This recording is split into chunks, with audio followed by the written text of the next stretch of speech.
patience, calmness, tolerance, trust. Attributes I would not consider my core strength. Countless setbacks and unforeseen events made this journey a hard pill to swallow and turned a dream into a monetary and emotional nightmare.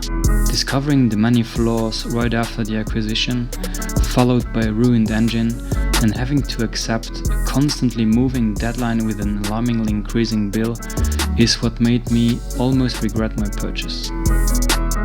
Almost. Suddenly, things went very quick, to the point where my excitement kept me awake all night. I did not even care about the weather. 5 months into this build, I just wanted to be reunited with my car. Considering how unlucky I was with this car, I could not ignore a strange feeling in my stomach telling me that this could not just be it. It could not be this simple, right? Well, it wasn't. For those of you who follow me on Instagram, saw that I had to postpone my pickup date by 2 more days. The engine builder told me that he had come across an issue with the hydraulic ABS pump and that he had to change a part that he had already on order. Without that module, the car had little to no brake support. The only brake force I would have is the power of my right foot. Well, that's a relief, isn't it?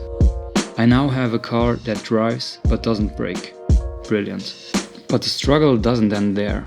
The initial plan was to pick up the car today around 10:30 or 11 o'clock max and be at an appointment in about 2 hours, on which I get to have my modifications homologated. My destination being 1.5 hours away from where I was, this meant that I had to leave in 20 minutes. Considering the actual state, it was more than obvious that I was not going to make it, and I luckily got a new appointment the following morning. Thank God. You might think that at this point there is nothing more that could possibly go wrong. Well, I'm sorry to say, but you could not be more wrong. They were not able to find the issue with the brake booster pump and referred to a possible electronical problem. Turning the key to position 1 caused the 40 amp fuse to melt every single time, no matter what they did. Time was running, and I decided to leave because it did not look like they would be able to find the issue at all. Frustrated and disappointed about that day I was so looking forward to, I drove the car home very carefully and very much aware of the fact that my right foot was the only thing that could make this car stop in time. Having spent around 22,000 euros for the new engine and driving home with a car that does not brake properly is a very, very strange feeling. That same day, I dug deeper into the wiring diagram, trying to figure out what it all meant. Trust me, if you are not familiar with those diagrams, they are hieroglyphics at first. After many hours though, I found what I was looking for, and with the help of my best friend, I found out that the burning fuse was due to a wrong relay. The engine builder's mechanic had replaced a smelly relay, but chose the wrong one, which would short-circuit the 40 amp circuit of the brake booster pump. I was shocked. I had to order a new relay, and remember it was Friday now, so I would only get the part by Monday at best. There was no way I would pass the technical inspection, but I still took my chance and failed, expectedly. Tuesday the 8th of August, I got the right relay and tested it out, but again, deception.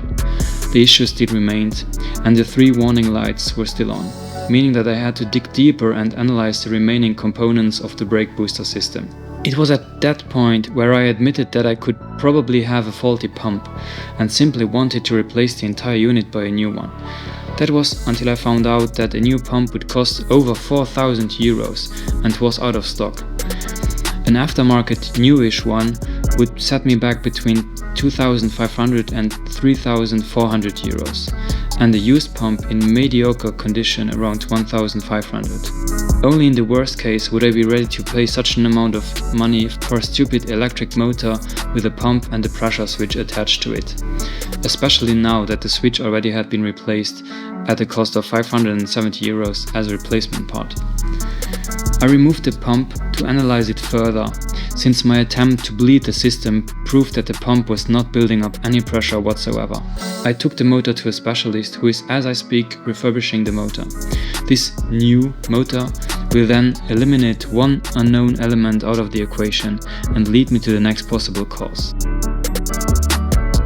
So this is the electric motor which I got back today.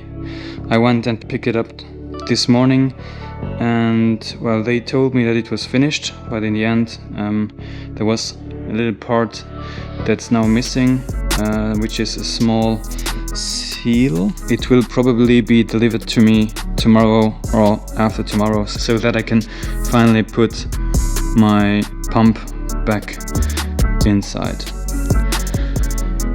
I could have gone into much more details after this, but I will spare you with the struggle. In the end, all the efforts to get around the new pump were in vain, and I finished buying a very good used pump for 1,250 euros. To not take any more risks, I also decided to buy a new accumulator at the local Porsche center.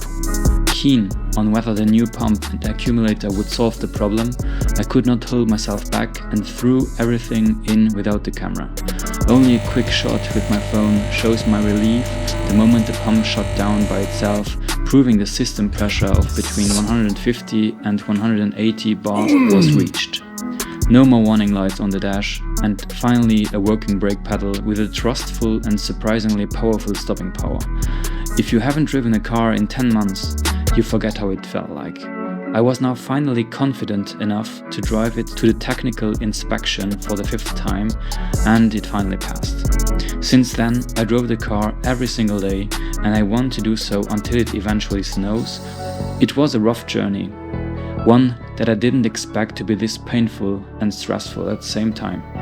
The feeling of being this unlucky throughout the entire process had me at times wanted to quit and store the car until my mood would enable to pick it up again. I still feel very fortunate to have the chance to even have these kind of problems, but I am glad that the majority of the important parts of the car are now new or refurbished, and that I am now finally able to enjoy the car. Summer is over, but I will keep driving. Thank you for sticking around. This is not the end. Stay tuned. Ciao.